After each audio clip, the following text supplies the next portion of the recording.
Break के बाद आप सभी दर्शकों का अन्नदाता में एक बार फिर से स्वागत है।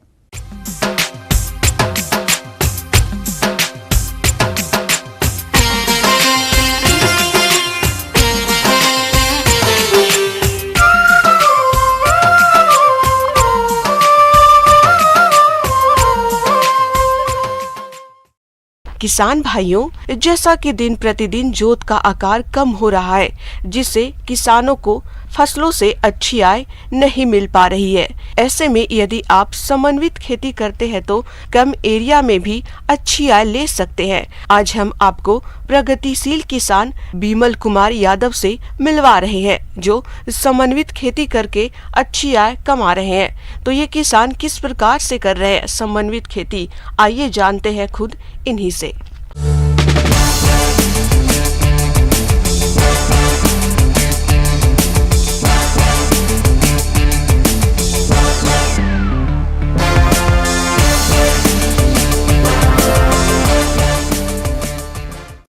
मैं पिछले कई सालों से खेती में अलग अलग नवाचार करके मैंने जो देखा है, उससे मेरी आमदनी और जीवन शैली में बहुत बड़ा बदलाव आया।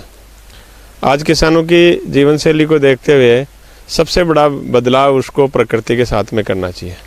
किसान की जो मेन आजीविका थी, पुराने रूप से जो खेती करते थे, पारंपरिक खेती करते थे, उसमें बहुत ज़्यादा बदलाव की आज आवश्यकता है। देश में दिन प्रतिदिन बढ़ती जनसंख्या और घटती कृषि जोत एक विकट समस्या है और इस समस्या का समाधान है समन्वित खेती।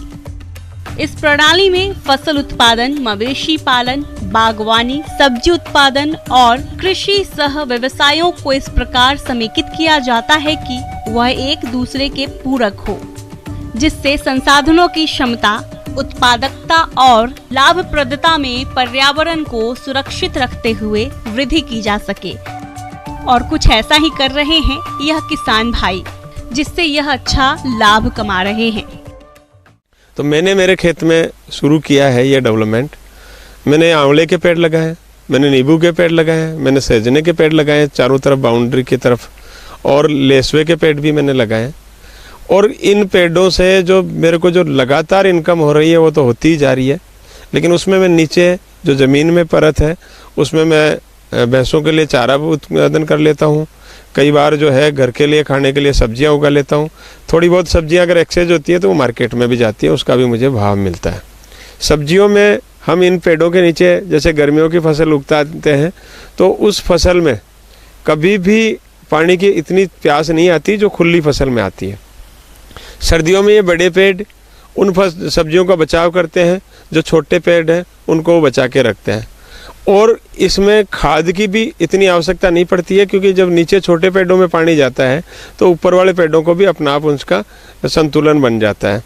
और आप मेरे खेत में कभी आकर के देखेंगे तो आपको महसूस होगा कि बाउंड्री वाल के लिए भी मैंने ऐसे पेड़ लगा दिए जिनको कोई आवारा जानवर भी उसमें प्रवेश नहीं कर पाता है। और अंदर जो है ना ऐसे पेड़ लगाए हैं जिनकी बहुत ज़्यादा छाया नहीं होती है और सीजन के हिसाब से। सहजना मैंने चारों तरफ बाउंड्री की तरफ लगाया है, तो सहजने से क्या हो रहा है कि उसकी फलियाँ सब्जियों में भी काम में आती है, इंसान के लिए भी काम में आती है। और उसका तीसरा रूप है कि जानवरों को भी हम इसकी कटिंग करके साल में 2 बार इसकी 2 फुट पे टहनियाँ काटी जाती हैं, 2 फुट ज़मीन से छोड़ करके, जिसकी पूरी फली जो है वो जानवरों को चारे के काम में आती है। और इसमें बहुत ज़्यादा कैल्शियम होता है। जो जानवरों में सबसे ज़्यादा जो कैल्शियम की पूर्ति है वो सहजना करता है। इसी तरीके से जो दूसरा पेड़ है जो मेरे यहाँ मैंने बो रखा है वो है आंवला।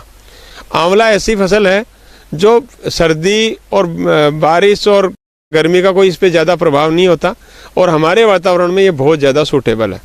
इस आंवले का जब साल में एक बार जो फसल आती है वो बहुत भरपूर आती है। मेरे अगर आप खेत पे देखेंगे तो ऐसे ऐसे आंवले के पेड़ हैं जिसमें 5 से 6 क्विंटल सालाना इसका प्रोडक्शन आता है। नींबू जरूर है, थोड़ा पानी ज़्यादा लेता है, लेकिन घर के उपयोग का ये बहुत अच्छी फसल है। ये भी एक काम की चीज़ है।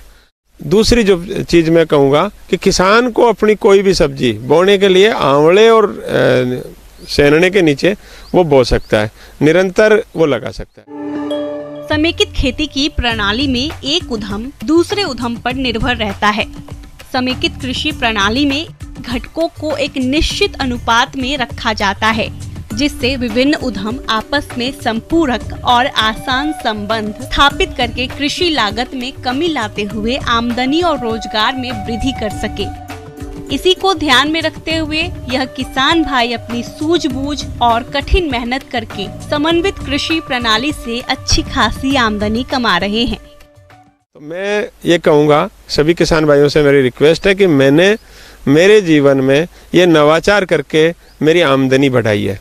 उस आमदनी में मैंने पेड़ों से भी लगातार मेरी आमदनी हो रही है, सब्जियों से मेरे घर का खर्चा बच रहा है, और तीसरी चीज़ मुझे जो बचत दे रही है वो मेरे जो पशु पालन का काम उसके साथ होता है। पशुपालन में मैं जानवरों को लगातार हरा देता हूं तो उसमें मुझे बांट कम देना पड़ता है, और बांट कम देता हूं तो मेरा फैट अच्छे हरे से आते हैं और दूध अच्छा निरंतर बना रहता है, और मैं लगातार इस पशुपालन से भी एक अच्छा पैसा कमा रहा हूँ।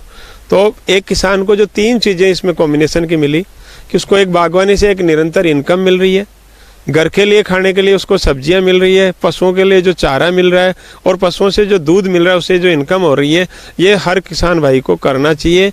आज के समय में कम रकबे में उसको सबसे ज़्यादा ये संसाधन है। और मेरा एक मैसेज है सभी किसान भाइयों से कि आप इस किसानी में जितनी आपके पास ज़मीन है उसको छोड़िए मत, खाली मत छोड़िए। पानी की कमी के लिए ये ऑप्शन आपको अपनाना होगा कि बड़े पेड़ लगा दीजिए, और बड़े पेड़ों के नीचे आप छोटे सब्जी के पेड़ लगाएंगे तो उसमें पानी और सर्दी का बचाव रहेगा और आप निरंतर अपनी इनकम को बनाए रखेंगे। धन्यवाद। आगे और भी है खेती बाड़ी से जुड़ी बहुत सी रोचक जानकारियां। यहां रुकेंगे एक और ब्रेक के लिए।